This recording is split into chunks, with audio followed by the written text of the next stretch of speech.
Hello, welcome to a very hot and humid September, mid-September, shockingly. It was 30 degrees today, and I did harvest some of my produce from the farm, and I got some honking large-sized potatoes. So I'll insert footage of what those look like. But if you want to learn more on how to grow those and kind of all the ins and outs of potatoes, I'm gonna do a video that's gonna go into a ton of depth of what I've did this year, some disease and problems that I did have this year as well. And if you don't want to wait for that, I have a ton of old videos talking about potato growing, so go check those out. But today we're gonna talk about beets. Beets are one of those produce items that I thoroughly enjoy eating. Unfortunately, are not classically available at the grocery store in the winter unless if they are frozen. And let's face it, homegrown beets are much tastier. So today I'm going to show you different ways you can preserve your beets long term, ways I have tried that have entirely failed and I would not recommend to anyone else, and kind of everything else in between. So let's get into it. So beets are one of those produce items that we classically think can only be saved via pickling and or pressure canning.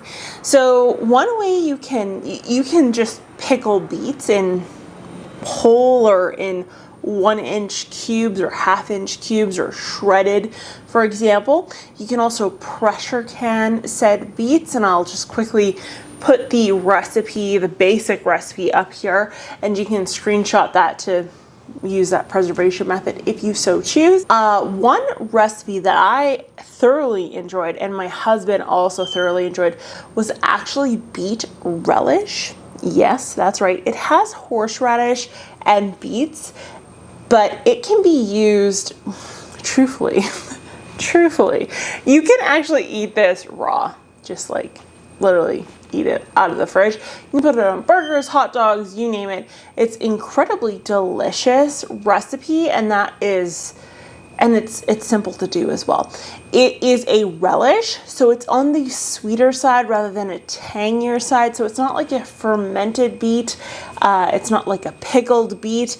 It intensifies the sugar flavor of your beets. If you're enjoying this video on beet preservation, then be sure to hit that subscribe button down below and share this video. It helps the channel a ton and I greatly appreciate it. Another thing you could try is borscht. Now borscht can be frozen. First off, it can be pressure canned as well, depending on what route you want to go into. One thing I will say about pressure canning beets is that they will lose their color. So in order to preserve color on your beets, whether you're boiling them prior to freezing or you're shredding them and you want to boil them prior to shredding, or if you're using them in a pressure can scenario, specifically borscht can lose its color. You want to actually leave the stems on the beet itself. So 1/2-inch, which my rule for 1/2-inch is like half of my pointer finger, if you will, leaving on 1/2-inch of this bright red or purple stem will actually preserve that color in the boiling process. Now, when it comes to borscht, it's really difficult to preserve that purple color. Once it's fully processed, it should almost be a brown or a tan or very classic pressure canning color, unfortunately.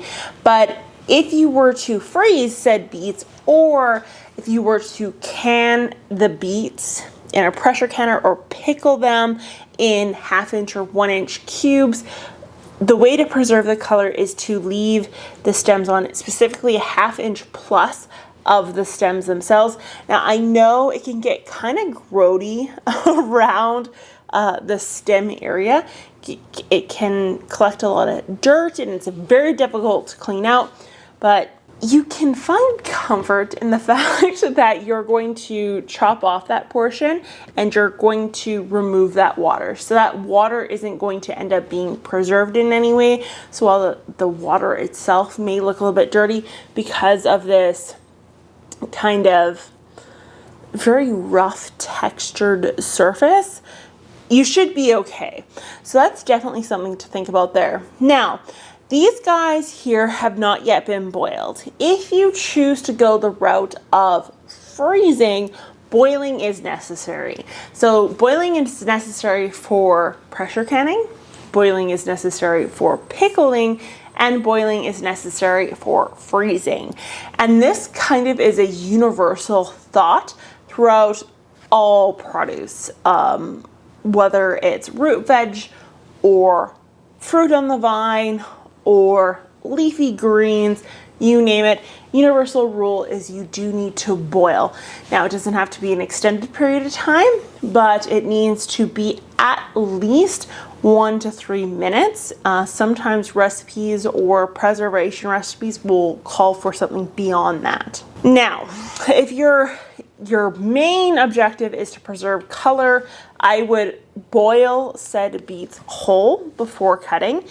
When you boil beets, it actually makes it incredibly easy to remove the textured surface. So you actually don't have to peel this. It kind of just peels off on its own, which is incredibly important. From there, what you can do is chop off this kind of rugged textured surface.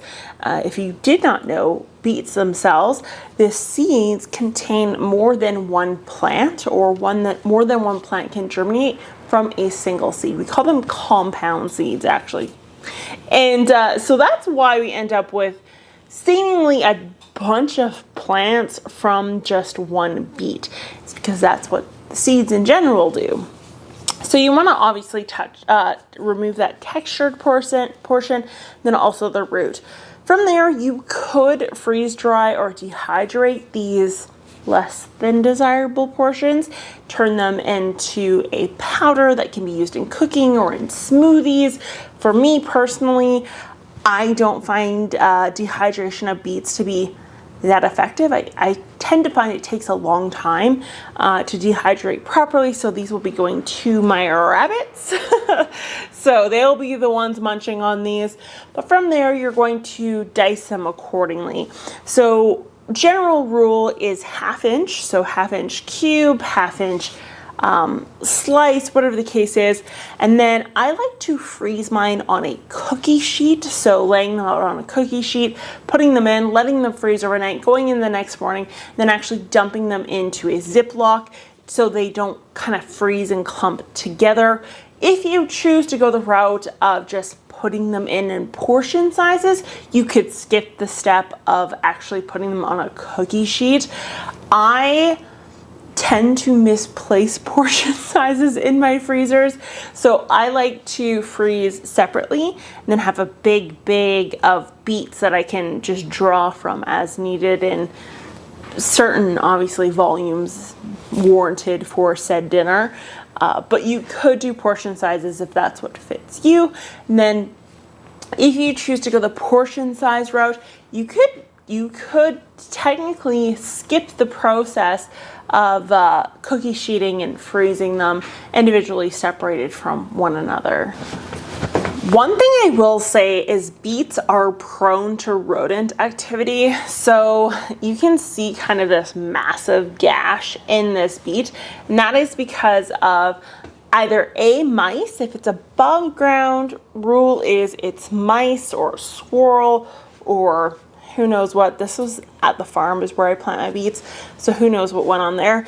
If it's below ground, it's vole activity. So I have videos on how to control voles, so go check that out. But ultimately speaking, if you have rodent activity and it's a large size beet, like this is ginormous. So to throw this entire thing out seems incredibly unwarranted.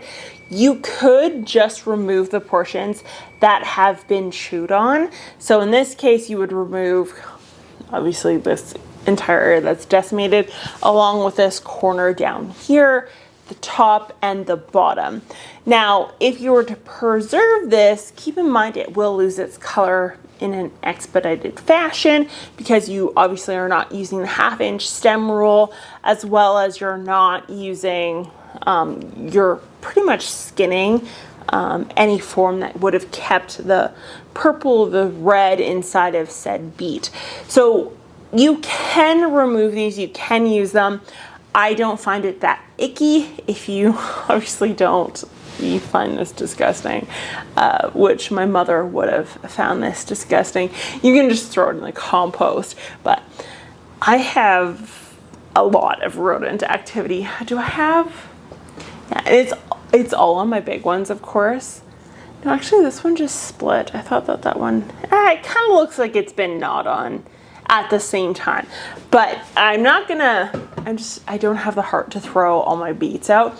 So definitely something to keep in mind there. Totally edible, but you obviously want to remove the rodent activity where applicable. So I hope this helped you guys out in beet preservation to get you through these winter months, lower that grocery bill, which is incredibly important, especially here in Canada.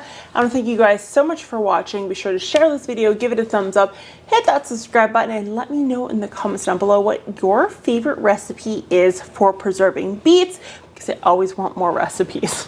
There's never too many, I can tell you that much. I want to thank you guys for watching, and I'll talk to you next time. Bye.